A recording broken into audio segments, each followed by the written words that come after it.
Welcome back to PlayStation, live from E3. I'm here with Tam and Chris from Polyarc, and Justin and I literally just played the VR demo for Moss, and I have to say, I absolutely loved it. It was so delightful and adorable, and a little more challenging than I thought it was going to be. Justin, what was your experience? Agreed, yeah, I was super impressed. I have tons of impressions, and I could fill this whole segment just talking about how much I loved playing Moss, but awesome. I think we should probably let you guys talk about it a little bit. Do you want to give us a quick overview for anyone who hasn't seen the trailer yet? What exactly is Moss? So Moss is the story of the hero Quill. You take the role of the reader, you read the books in this library, and that transports you into the world, and you join her on her adventure. Awesome, yeah, and when you say you're the reader and you read the book, the demo literally opened with you using the DualShock 4, reaching out, holding the R2 button, and turning the page, and then it brings you in, and you kind of get to the whole platforming experience, which is kind of the crux of Moss. Absolutely. And it's a great cue because you start and the page lights up as you get closer to it, which as you find out as you play the demo, as you're going through, things light up and that gives you the clues to know like what you should be interacting with. It also felt really natural. How did you go about designing the game around using the DualShock? Because it was seamless the way you use the buttons and the sticks. Thank you. It was actually a result of many user tests. We're a small studio, and even at our small size, we have multiple playtest rooms. And for everything we do, we go through iteration after iteration. Probably just one of the interactions where you're turning an object around, we might have tweaked it 20 times before we finished it. And the rules for this medium that we're working on are still being written, and so we don't have anything we can fall back on. We just have to try it. We have to test it over and over and over again and keep asking ourselves the same question and keep asking our players the same question, which is, what about that didn't work? What about that pinged your brain and pulled you out of the experience? And if we can fix all of those and then apply good fundamental game design to the rest, then we should end up with something good. Yeah, so this plays like at its basest level, this plays like a platformer. Kind of, hack and slash. You have a sword and you go fight things and you smash pots and stuff, and you jump on ledges across chasms and everything. But then you introduce an interesting wrinkle where you actually reach out and grab things with the DualShock 4 controller. You have this orb that kind of can grab things and move things, and you use a combination of that ability with controlling Quill with the left stick and the buttons to navigate these rooms and everything. How much of a challenge was it to kind of teeter-totter between direct control and the more environmental manipulation? We find that it's actually the most exciting parts of playing Moss is when you have that back and forth interaction, when you have to take a part in the adventure. You reach in and solve maybe one part of the puzzle, and then you need to control Quill and guide her to solve another part of the puzzle, and then maybe you both in tandem solve the final piece. Yeah. And we find that's really exciting, and that's when all the magic kind of comes together. Yeah. It's actually one of the challenges of the design too, is making sure that when we switch back and forth, we don't overwhelm the player. So we'll do sections for each, and then only on occasion when we really want to amp it up do we make you do both at the same time. But it would be totally overwhelming if we had you do that all the time. Yeah. Now what I find really interesting is so many VR games, it's a first person. And with Quill, you're kind of like, you're in it and you can see yourself, in part of the demo, you actually look down as the helper and you can see your reflection in the water. But really it's about Quill and you're approaching it from kind of like a third person perspective.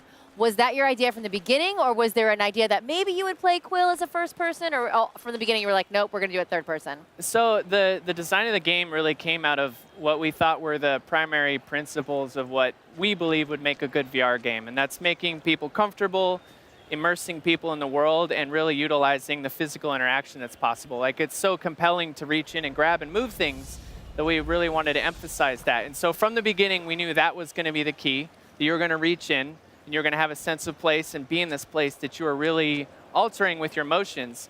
And then we needed a tiny character that, I guess I shouldn't say needed. We wanted to have a tiny character that you brought along on this It could have been a adventure. massive character. Yeah, it could have been. Could have been. But it was actually important that the character was small enough that you could reach across the meaningful play area.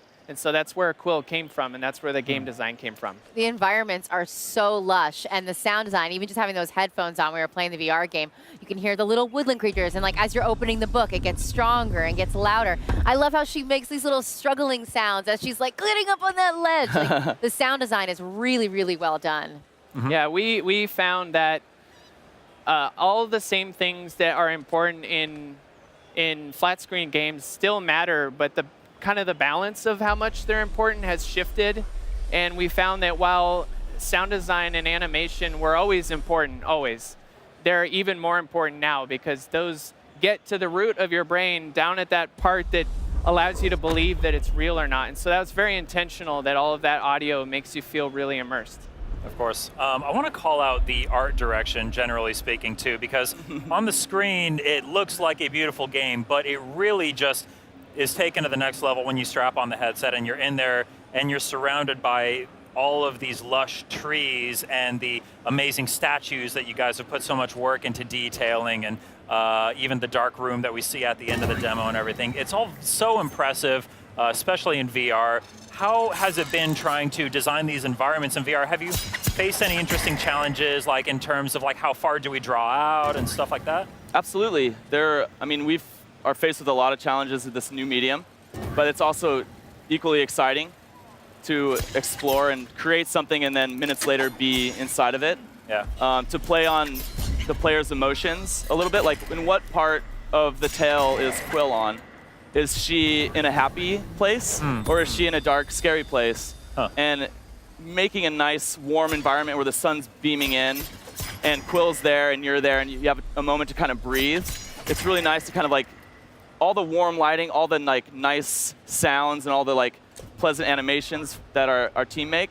Yeah. Just really play on those emotions. And when you in turn go to somewhere that's maybe a darker part of the story, taking you deep down into some ruins and like really play on the coolness of it.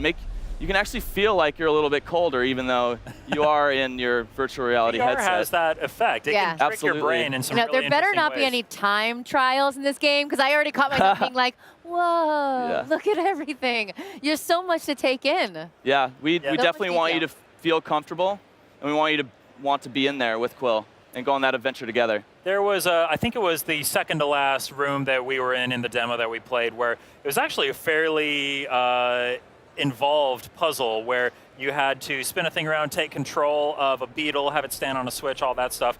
And I got stuck for a little while.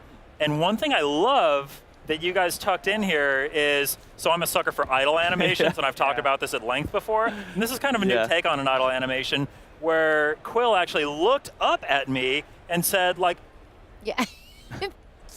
and kind of like motioned what she wanted me to do. Like she had figured it out and she was trying to convey to me like, you should go do that over there and then I'll be able to jump up here. It's so cool. Yeah.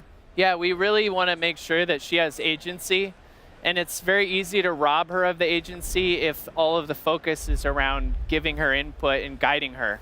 And so for every moment possible without breaking the gameplay itself, we want to give her own life. And that it's a double win because it makes her alive and real and gives her personality, and it turned into our hint system. So when you need help, we can check and see, and then she can help you out. Nice. She definitely had her own little personality. Yeah. Like caught myself in the game being like, come on, girl, good girl. All right, let's go. Like she was one of my puppies at home or something like that. It was really great. I felt instantly connected to her as a character on a really warm level and a very familiar level. And only playing that demo, which is what, 15 minutes? Yeah, Yeah. 10, I mean, to 15 minute have demo. that feeling right away that I felt like she was one of my pets at home, it was a great, heartwarming connection. Yeah, it's our favorite reaction when someone plays and talks to her. Because if you really think about it, you're the one guiding and you're sort of talking to yourself. Right. My favorite, I do it all the time. It's totally fine. My favorite part of the whole demo was at the very end. We walk into after solving that puzzle, you walk into Quill walks into a really big, dark room, and it seems very foreboding, and it's kind of scary, but she kind of looks over her shoulder and looks up at you and just kind of like, we got this, and like pulls her sword out, and it's just like, yeah, let's do this. Come on, Quill, we can do it. Yeah. So cool. I love little details like that make you just feel so attached to a character. Yeah, we're really excited to tell this journey, and we're really excited to share the the relationship that you'll gain with Quill. Yeah. At first, you're strangers, and maybe she's not so sure of you. You might even be a little bit frightening to her, but over time, you guys build this bond and become best friends, hopefully. Love it. That's awesome.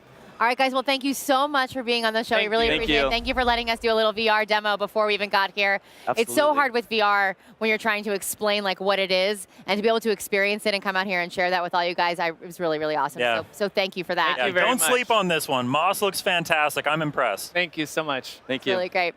All right, guys, well, stick around because we have a lot more coming here from the lives at PlayStation at E3. So stick around. We'll be right back. PlayStation